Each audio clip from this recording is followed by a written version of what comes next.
Istilah kuli yang dapat diartikan sebagai orang yang bekerja dengan mengandalkan kekuatan fisik atau disebut juga pekerja kasar. Sekitar tahun 1600 dan istilah ini muncul saat orang Eropa menyebut pekerja asli yang dipekerjakan secara kasar di India serta Tiongkok. Namun, istilah kuli sekarang ini lebih dominan merujuk kepada pekerja kasar yang dipekerjakan untuk proyek infrastruktur, konstruksi serta bangunan. Di Indonesia sendiri, kuli tidak lagi dianggap sebagai kata ofensif seperti dulu. Namun untuk sebagian orang kata kuli bisa menjadi sangat ofensif.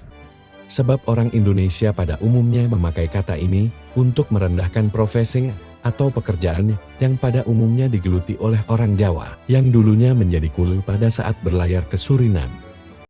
Kuli merupakan rangkaian dari kegiatan untuk mendirikan sebuah bangunan yang meliputi pekerjaan pokok di dalam bidang teknik sipil serta arsitektur yang melibatkan disiplin lain seperti teknik mesin, teknik industri, landscape, elektro dan sebagainya.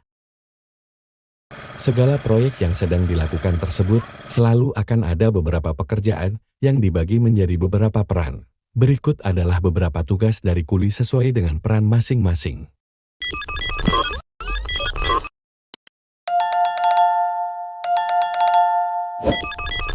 Mandor, yang bertugas membaca serta memahami gambar kerja, serta menerjemahkan ke dalam beberapa langkah operasional. Melakukan peninjauan, serta pengukuran lapangan. Menghitung perkiraan volume pekerjaan, kebutuhan tenaga kerja, bahan-bahan, serta peralatan. Menghitung harga satuan ongkos kerja serta borongan pekerjaan. Membuat jadwal, serta rencana kerja. Menyiapkan serta mengatur pembagian tugas untuk para kuli dan pekerja. Mengawasi kegiatan para kuli dan pekerja ketika melakukan pekerjaan. Menerapkan K3 atau kesehatan dan keselamatan kerja pada pelaksanaan pekerjaan. Melaporkan hasil kegiatan pelaksanaan pekerjaan serta menagih pembayaran. Membayar upah untuk para kuli dan pekerja.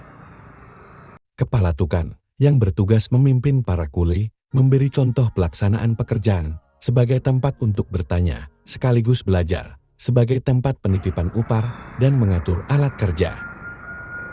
Ketiga adalah Tukan yang terbagi ke dalam beberapa spesialisasi atau keahlian seperti tukang batu, tukang keramik, tukang kayu, tukang kat, tukang listrik, tukang taman, tukang pipa, tukang besi, tukang plafon, dan sebagainya.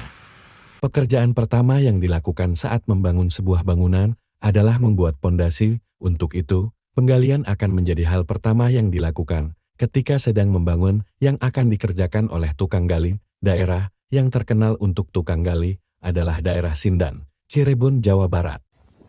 Sesudah pekerjaan menggali diselesaikan oleh kuli gali, maka tukang batu akan melanjutkan dengan membuat pondasi bangunan. Selain itu, tukang batu akan melakukan pekerjaan seperti melakukan pengukuran area, bau plan, pengerjaan pemasangan struktur dinding, pengecoran, serta finishing suatu bangunan.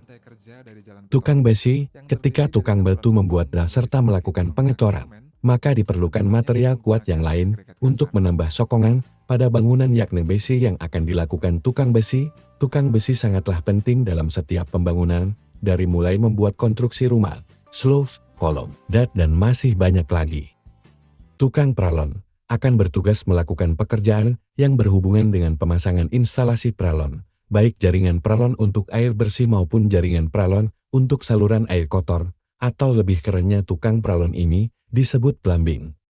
Tukang listrik akan melakukan pekerjaan elektrikal, seperti pemasangan pralon untuk jaringan kabel, pemasangan stop kontak, dan hal lain yang berhubungan dengan kelistrikan. Tukang keramik akan bertugas untuk pemasangan keramik baik untuk keramik lantai ataupun keramik dinding, juga pemasangan batu alam, seperti marmer, granit, batu andesit, batu paras, dan sebagainya. Tukang baja akan melakukan pekerjaan konstruksi baja, baik baja ringan ataupun baja berat, seperti pemasangan rangka atap dan pemasangan atap suatu bangunan. Tukang plafon akan bekerja melakukan pemasangan plafon serta pekerjaan partisi lainnya. Tukang kaca yang bertugas mengerjakan pemasangan kaca jendela, kaca pintu, kaca ventilasi udara serta kaca untuk fungsi lainnya yang dibutuhkan dalam struktur bangunan.